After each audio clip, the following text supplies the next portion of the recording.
ओम।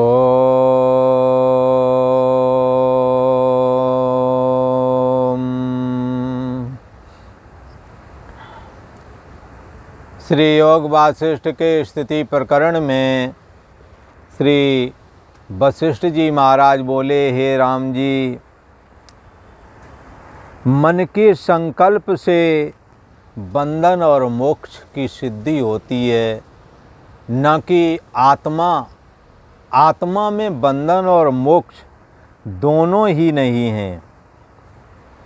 मन ही शरीर में और शरीर के संबंधी मैं और मेरा, तू और तेरा, इस प्रकार से बंधन स्वीकारता है। इसलिए मन एवं मनुष्याणाम कारणम बंध मोक्षयो, मन ही बंधन और मुक्ति का कारण बताया है। कौन सा मन? तो बंधाय विषयासक्तम, विषयों में आसक्त जो मन है वो कैसा है? विषयों का मतलब दृश्य में, दृश्य पदार्थ में आसक्त मन तो कैसा हो जाएगा? बंधनकारी। और जो दृश्य भाव से रहित हो गया है, आत्म भाव की ओर मुड़ गया है, वो बंधनकारी नहीं रह जाता है, वो निर्मल मन आत्मस्वरूप हो जाता है। क्योंकि ये मन रूपी लहर ब्रह्म समुद्र से ही उठी है, इसलिए ब्रह्म रूप ही है। राम जी ने पूछा, हे भगवान, सच्चिदानंद अद्वैत निर्विकार आदि गुणों से संपन्न, गुणों से संपन्न कौन कौन? निर्विकार आदि गुणों से संपन्न ब्रह्म तत्व में अविद्यमान विचित्र जगत और अविद्या कहाँ से आ गई? श्री वशिष्ठ जी महाराज से प्रश्न किया है। क्या किया प्रश्न? कि चैतन्य सत्ता, ये ब्रह्म सत्ता, ये ब्रह्म कहो कैसा है? निर्गुण निराकार है। निर्गुण मानो सतोगुण रजोगुण तमोगुण भी नहीं, निराकार, उसका कोई रूप और आकार नहीं। अच्छा, अद्वैत, उसके अलावा दूसरा इस सृष्टि में कोई है भी नहीं। और कैसा है ये? ऐसे सद्गुणों से संपन्न ब्रह्म तत्व में जहाँ कुछ है ही नहीं, वहाँ पर ये जगत कहाँ से आ गया? ब्रह्म तत्व में ये अविद्यमान विचित्र जगत और अविद्या आई कहाँ से? जिस जगत के लिए आप कहते हो कि अविद्यमान है, ये राम जी दिखता जरूर है पर ये है नहीं, ऐसा आप कहते हो, तो इसका मतलब अविद्यमान है। फिर अविद्यमान भी दिख क्यों रहा है? और कहते हो कि अविद्या के कारण दिख रहा है, ये अविद्या कहाँ से आई है भाई? ऐसा प्रश्न श्री राम प्रभु ने श्री वशिष्ठ जी महाराज के सम्मुख किया है, जो कि उनके कुल गुरु हैं। श्री वशिष्ठ जी महाराज बोले, हे राजपुत्र, यह संपूर्ण जगत ब्रह्म स्वरूप है, सारा जगत ब्रह्म स्वरूप ही है, इसमें संशय नहीं करना तुमने। जैसे कोई कहे कि सोने में आभूषण तो होता नहीं, आभूषण आकार का नाम है, आकार कहें कि नहीं आभूषण तो होता है, तो आभूषण आप अपना निकाल लो, हम अपना सोना निकाल लेते हैं, कौन बचेगा? तो आभूषण की परिकल्पना मात्र है, आभूषण अपने आप में कोई वस्तु नहीं। तो फिर क्या है? पूछने वाले ने कहा, ये आभूषण कहाँ से आया? तो उत्तर क्या मिला? अरे ये आभूषण के रूप में सोना ही है। श्री वशिष्ठ जी महाराज क्या कहते हैं? चैतन्य सत्ता निराकार आत्मा में, जो कि आत्मा सच्चिदानंद स्वरूप है, उसमें ये संपूर्ण जगत है, जिसको तुम कहते हो विद्यमान है नहीं, दिखता भर है, कहाँ से आया? किस कारण दिखता? बोले अविद्या के कारण। ये अविद्या और अविद्यमान जगत कहाँ से आया? श्री वशिष्ठ जी महाराज कहते हैं, हे राजपुत्र, यह संपूर्ण जगत ब्रह्म स्वरूप है, आया गया कहीं कुछ नहीं है। जैसे सोने में आभूषण पहनने वाला जब कहता नहीं मैं तो पहने हूँ आभूषण, कैसे नहीं आभूषण, तब कहते हैं कि अभी तुम्हारी वासना रूप अविद्या ने कुंडल नथनी झुमका आदि बनवाए हैं सोने में, और ये जो कुंडल नथनी झुमका आदि आभूषण है ये अविद्यमान हैं, पर विद्यमान दिखाई दे रहे हैं तुम्हारे पहनने की वासना की वजह से। हाँ, वरना इन आभूषणों के रूप में सोना ही है। ऐसे ही श्री वशिष्ठ जी महाराज कहते हैं, हे राम जी, जिस जगत के लिए तुमने प्रश्न किया और अविद्या के लिए प्रश्न किया, हे राजपुत्र, वह संपूर्ण जगत ब्रह्म स्वरूप है। और ये जो राम जी ब्रह्म सत्ता है ना, सर्वशक्ति है, सब में यही पिरोई हुई है, सब में यही समाई हुई है, ऐसी ये ब्रह्म सत्ता है। इसलिए इस ब्रह्म सत्ता को क्या बोलते हैं? सर्वशक्ति। सभी इसी से शक्ति लेते हैं, सभी हारे थके शाम को सो जाते हैं, सुबह तरो ताज़ा हो करके जागते हैं। ये तरो ताजगी वाली शक्ति कहाँ से आई? ये ब्रह्म सत्ता से ही सभी को मिलती है, ये ब्रह्म सत्ता सभी की शक्ति है, ऐसा श्री वशिष्ठ जी महाराज कह रहे हैं। और इस कारण क्या है, ये ब्रह्म सत्ता सर्वशक्ति है और इसी कारण दृश्य रूप हो रहा है।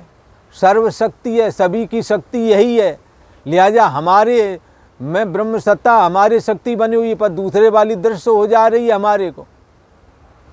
जैसे एक लहर दूसरी लहर के द्वारा देखी जा रही है, पानी सभी लहरों की अपनी शक्ति है, पानी सर्व लहरों की शक्ति है, परंतु ये दृश्य क्यों हो रही हैं लहरें पानी के रूप में? तो कहेंगे हाँ, जब आकार बन जाता है पानी तो दूसरा दिखने ही लगता है, और दूसरे में भी पानी पहले से ही है, सर्वशक्ति है ही है पानी, सभी लहरों में अपनी शक्ति दे रही है खड़े होने के लिए, लहर रूप धारण करने के लिए। एक लहर के द्वारा दूसरी लहर दिख जाती है, जैसे ऐसे ही चैतन्य सत्ता आत्मा सबके मन में अहम अस्मि रूप जीव भाव रूपी लहर बुदबुदे, जीव भाव रूपी बुलबुले ब्रह्म समुद्र के हैं ये, और ये एक दूसरे को देख रहे हैं, क्योंकि दूसरे में भी वही है, इसलिए ब्रह्म सर्व शक्ति रूप है। इसलिए दृश्य क्यों हो जा रहा है? इसीलिए हो जा रहा है क्योंकि आप देखने वाले बनते हैं, इसलिए दृश्य बन जा रहा। आप देखने की इच्छा छोड़ करके दृष्टा में जाना चाहें तो दिखना बंद हो जाएगा। यहाँ कहते हैं, हे राम जी, ब्रह्म सत्ता सर्वशक्ति रूप है, इस कारण ही दृश्य हो रही है। अगर एक की शक्ति होती दूसरे की ना होती तो शायद ना दिखती, परंतु सब में यही समाया हुआ है तो कौन दिखेगा? वही दिखेगा। हे राम जी, सत्य असत्य एक अद्वैत आदिक विश्व रूप जो भासता है, कहते ये चीज़ सत्य है, ये कोई कहेगा ये असत्य है, ये एक हैं, वो अद्वैत है, आदिक अनेक विश्व अनेकों तरह का दिखता है ना। ये जो अनेक तरह का विश्व भाषित होता है तो ये कैसे है? जैसे जल में जल उल्लास रूप होता है तो फैन बुदबुदे लहर के रूप में दिखने लगता है, ऐसे ही हाँ, जैसे जल में जल उल्लास रूप नाना प्रकार के तरंग बुदबुदे आवृत हो आकार हो भासता है, तैसे ही राम जी चिद घन में चिद घन चैतन्य घन परमात्मा में चैतन्य घन ही सबके मन बन करके गुंगे रूप कहीं गुंगे रूप, कहीं मन रूप, कहीं वाणी रूप, कहीं कर्म रूप हो करके कौन दिख रहा है? वही सर्वशक्ति रूप ब्रह्म सत्ता, वही तुम्हारा अपना अंतरात्मा। सबका अंतरात्मा इक्वल टू ब्रह्म। ब्रह्म ही जब तुम्हारी बुद्धि देश में स्थित होता है तब उसी को आत्मा बोलते हैं। जैसे पानी बुलबुले में स्थित हो और लहर में स्थित हो। लहर में स्थित है होगा तो कहेंगे व्यापक पानी, बुलबुले में स्थित होवेगा तो कहेंगे पानी मात्र। बुद्धि में जब वो चैतन्य सत्ता प्रतिफलित होता है तो आत्मा बोलते हैं। संपूर्ण बुद्धि में प्रतिफलित होने के लिए उसी आत्मा को ब्रह्म शब्द से बोला जाता है। एको देवा सर्वभूतेषु गूढ़ा, एक ही देव है सब में। वो कौन है?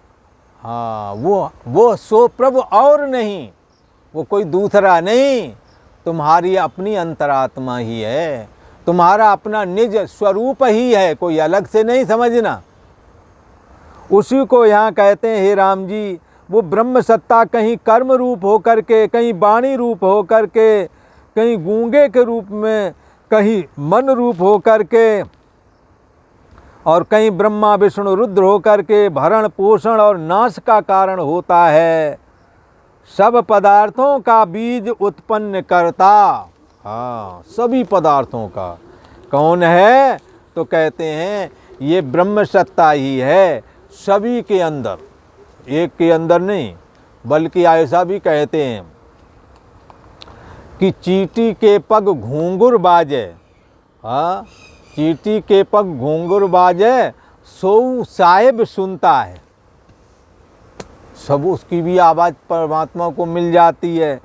इसलिए लोग ऐसी कहावत कहते हैं, परमात्मा के यहाँ देर तो है पर अंधेर नहीं है। निर्णय जरूर होवेगा। अवश्य में भोक्तव्यम कृतम कर्म शुभाशुभम ना भोक्तम छियते कर्म कल्प कोट शतैरपि।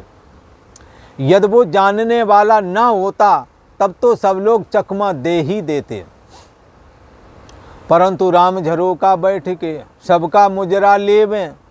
इंद्रियों के झरोकों में नेत्र का झरोका, कान का झरोका, मन का झरोका, जिह्वा का झरोका, राम झरोका बैठ के सबका मुजरा लेवें। सभी की जानकारी लेते रहते हैं, जानते रहते हैं, कहेंगे कुछ नहीं, तुम जो करना हो करो, पर वो नज़र रखे हैं, वो चींटी तक की नज़र रखे हैं। ये ब्रह्म सत्ता ही है जो सर्वशक्ति रूप है। सर्वशक्ति होने की वजह से ही सबके अंदर की जानता है। घट घट के पट पट की जान है, भले बुरे की पीर पिछान है। हाँ, सबकी जानता है वो। हे राम जी, जैसे समुद्र से तरंग उत्पन्न होकर के उसी में लीन हो जाते हैं, तैसे ही सब पदार्थ तथा समस्त जीव उपज करके, हाँ, किस से उपजते हैं? ब्रह्म से उपजते हैं।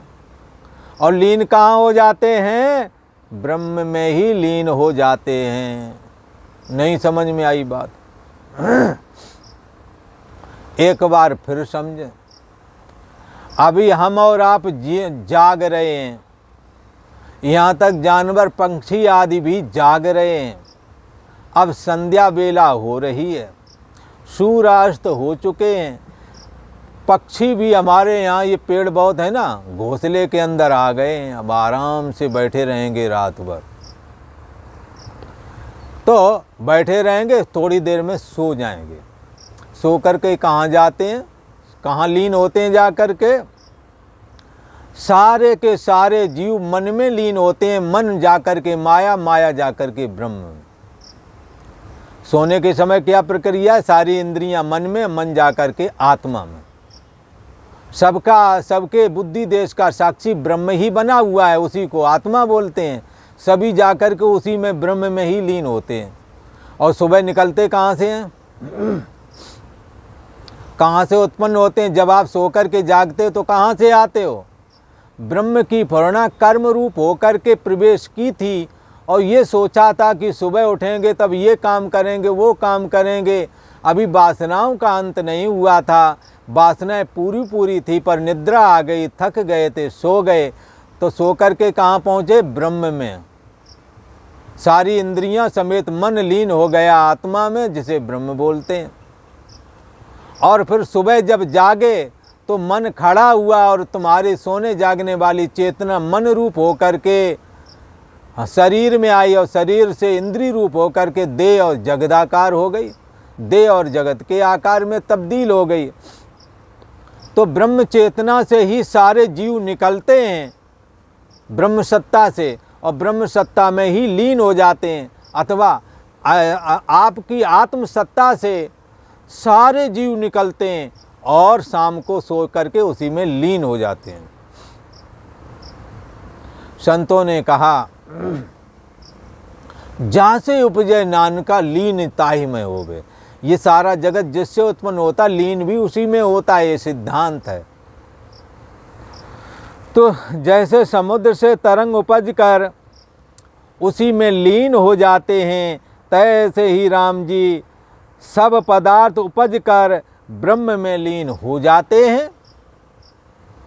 इसलिए जो तुमने पूछा था ये अविद्यमान जगत और अविद्या कहाँ से आ गई, तो आई गई कहीं से नहीं।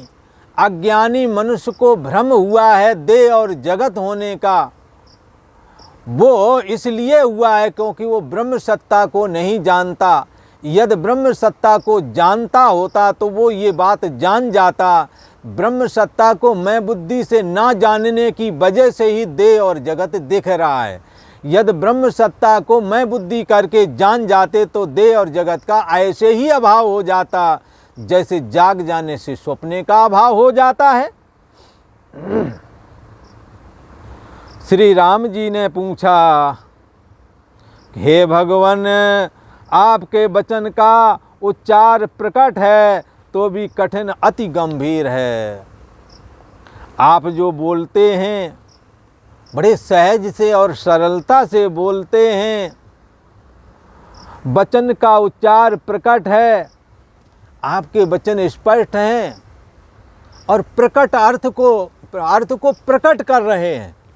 हाँ, उच्चार प्रकट हैं, तो भी हे भगवान, तो भी मुझे कठिन लग रहे हैं, क्योंकि अति गंभीर जो हैं, इनका तोल मोल नहीं पाया जा सकता है। ये बड़े गंभीर वचन हैं।